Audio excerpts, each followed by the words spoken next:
Every year, the student group nominates 2 students who they feel are the best representatives of the values and passion behind the CLPP student group to speak during the conference's opening plenary. I would like to introduce you to the 2 students nominated this year, IonaPearl, Reid-Eaton, and Olivia, Wargo.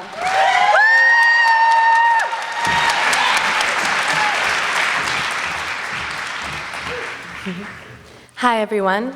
My name is Olivia Wargo, and I'm a 3rd year here at Hampshire College.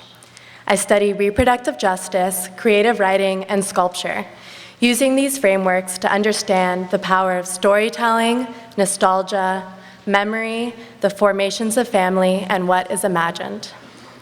I have been part of the CLPP student group for 2 years now, and have also been the co-chair of the support team for the past 2 years. This is a speech about gratitude. I am so humbled to be given the opportunity to speak in front of all of you this morning.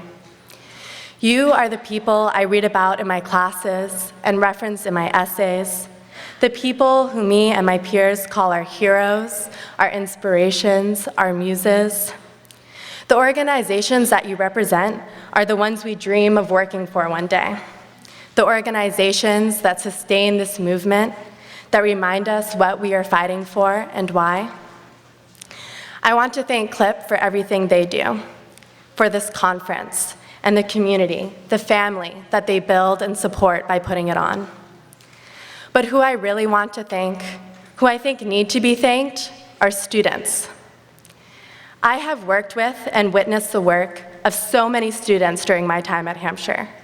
Work that is almost always un- or underpaid, work whose labor is hard, emotional, and time-consuming, work that is done through all hours of the night, is put ahead of our own needs, and that can oftentimes feel like it is just not enough.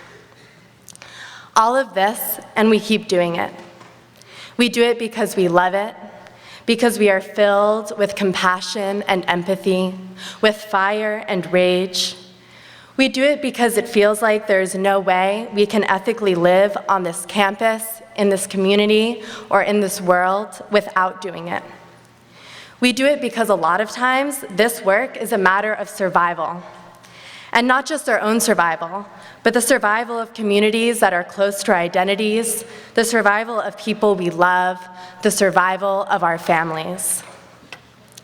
In this moment, I also want to recognize that a lot of this work is disproportionately shouldered by people who hold a multiplicity of marginalized identities, people who are working under systems that disadvantage them much more than they do me. And I want to be honest about that. I want to name that. Last spring semester at Hampshire was one of the most challenging time periods of my life, and I think a lot of people who were here during that time share that sentiment.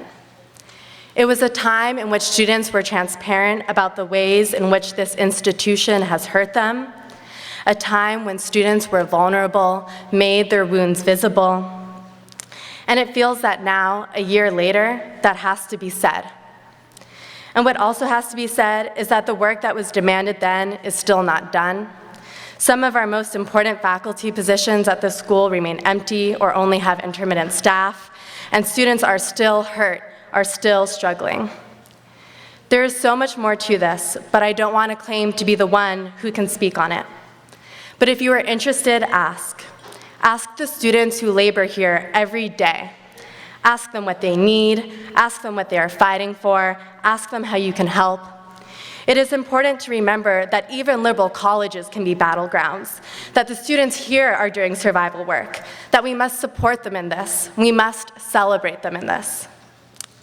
Constantly challenging our institution to do better is what makes us thrive. It makes us who we are, and frankly, there is no other way. So I want to thank all the students at Hampshire College, students who yell, who demand, who don't settle. And I want to thank the students who are not able to demand, who have never told their stories or only in whispers, to the people who support the movement in the ways they need to stay safe, to sustain. Every day that we show up, in whatever way we can, we are resisting, we are fighting, we are creating change. So I want to say thank you. Thank you, thank you, thank you. And I want to ask everyone in this room to take a second today to hold the work of all of these students, to feel gratitude, to tell someone thank you. Gratitude is how we are going to help sustain this movement. And lastly, I want to thank my mom and tell my baby sister, I love you, I am here for you. Thank you.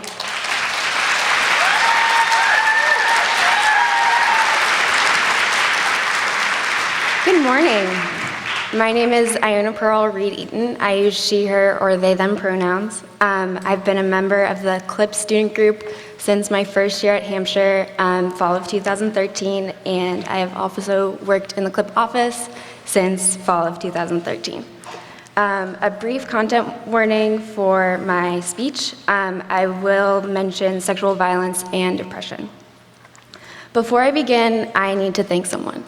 I saw Melissa Harris Perry speak at Amherst a few weeks ago, and she was talking about women of color in science, technology, engineering, and mathematics, STEM fields. She referenced a graph, and a high percentage of those surveyed denoted that they had been mistaken for the custodial staff or a maid. That this was a question is a problem in and of itself, but in a capitalist society, it makes sense. But MHP then said, "Damn straight you better mistake me for the maid, a maid paid for my PhD." For MHP, it was her grandmother. My BA is paid for by a woman who is treated as a mammy by an institution built on what was once a plantation. Thank you, Mama, for making me possible and for making this possible for me.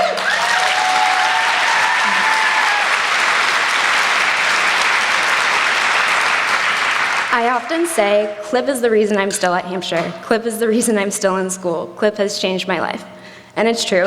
CLPP is the reason I'm still at Hampshire. CLPP is the reason I'm still in school. CLPP has changed my life. More than that, though, and I say this acknowledging the true weight of such a sentiment, CLPP has saved my life. A few days ago, I found the email I received from CLPP Operations Manager Teresa notifying me that I had a position at CLPP if I chose to accept it. It was October 16th, 2013 at 3:40 p.m., a month into my college career, the day before my 19th birthday, and a mere 3 hours after my interview had concluded. I honestly think I was the only applicant, but I've never verified this information. For that first year, I absorbed as much about reproductive justice as I could. I worked hard and I loved what I was doing, but I didn't allow myself to relate personally to the work. Thinking about it now, I'm kind of confounded, like, look at me, how could I not relate to this work? But it was easier to work in the service of others than it was to allow myself compassion and give myself space to feel and acknowledge the work I was doing. My first CLPP conference in 2014, was that anyone else's first conference? No? Okay. At my first conference, Colored Girls Hustle performed during the opening plenary. Yeah, right? For their intro, Jessica and Taja did a call and response, including the line, "When I hustle hard, I know my worth." I remember the goosebumps I felt after that performance, and I struggled to determine what was my worth. Worth is a complicated concept in that worth is perceived as inherent to whiteness, but people of color are always having to prove their worth. For most of my life, I didn't consider myself worthy of love, and I was afraid of hope. In October of 2015, I was sexually assaulted by my best friend. I was terrified all the time, and I felt like I couldn't tell anyone. Who I really wanted to tell, who I trusted to support me, was my CLPP family.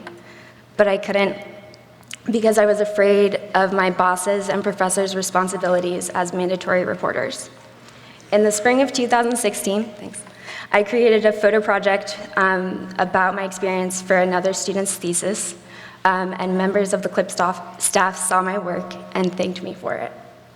I have put CLPP work before my schoolwork many more times than my mother and my advisor, Marlene, would like me to admit. But that was what I needed in order to get through. CLPP gave me structure when I couldn't get out of bed of my own volition. CLPP gave me a place where people, my bosses, supervisors, etc., legitimately care about my well-being. People who will literally not let us work and instead send us home when we're sick. CLPP gave me a space to go after the election. CLPP gave me supervisors who make certificates, like this one, celebrating my greatness even when no one can remember the last time I was on time for work. Clip is the reason that sorry has ceased being the default response to flow from my lips, for I no longer feel the need to apologize for my existence or the space I take up in the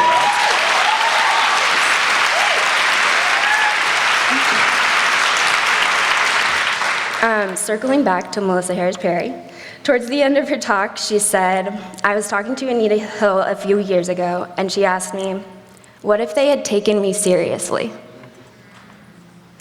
When will the experiences and realities of Black and Indigenous women, of Black and Indigenous people whose gender identity is outside of the artificial gender binary created and perpetuated by white supremacy, be taken seriously? I don't know about you all, but I do not have time to wait for the world to catch up. And that's why I'm here. CLPP is the first place where I, as a multiracial Black woman who is also queer, who is also disabled, et cetera, et cetera, et cetera, am appreciated and taken seriously, not just for what I can do and for how hard I hustle, not just for the minority boxes that I fill, but for the entire breadth of my humanity. Thank you, CLPP, for making me possible and for making this possible for me.